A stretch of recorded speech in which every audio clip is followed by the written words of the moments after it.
This is Anthony Guglielmi, former spokesperson for the Baltimore Police Department, that is, before he was fired for making insensitive comments about violence in the city. In 2015, Anthony was reassigned to, lo and behold, the Chicago Police Department, where he was their spokesperson for many years.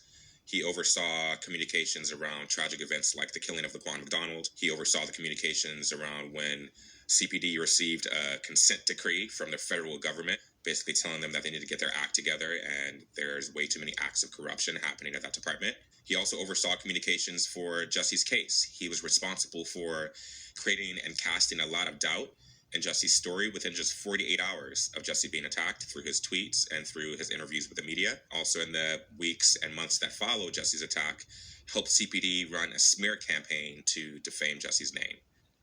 January 30th, 2019, police say no footage yet of alleged attack on Empire actor. January 31st, 2019, Chicago police say Empire actor Jocqui Smollett refuses to hand over cell phone to them.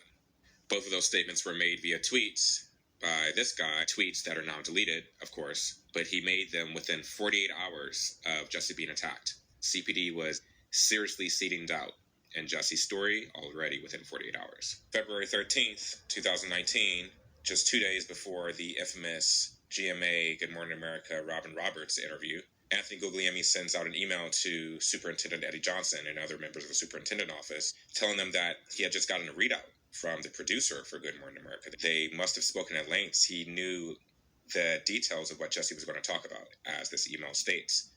That same evening that the Good Morning America interview airs, Anthony Guglielmi tweets a case update. In his case update, he tells us that the brothers were released from police custody, and interestingly enough, they weren't charged. What he doesn't tell you is that the brothers were legally allowed to only be held for 48 hours. He doesn't tell you that the brothers maintained their story that they were not involved in any such attack for the first 47. He doesn't tell you that, and it was not until the very last hour that the brothers magically changed their story. He doesn't tell you that after they magically changed their story in the last hour they were legally allowed to be held, that they were then put into protective police custody, protected by CPD. He doesn't tell you that earlier in that day, Jocqui still was refusing to press charges against the brothers because CPD would not give him any evidence as to how the brothers were involved. Jocqui saw a white man. There are two witnesses who corroborate his story, Anthony Moore and Rebecca Bell. He was not going to just blindly charge two black men when he saw a white man.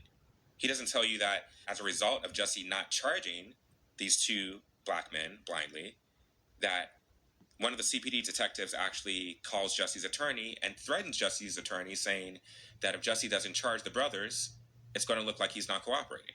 Within 3 hours, there is a complaint signed against Jocqui. Not by the brothers, mind you, but by the detective. Interestingly enough, in his About Me page, he says he was crucial in securing that confession. Anthony is now the spokesperson for the Secret Service.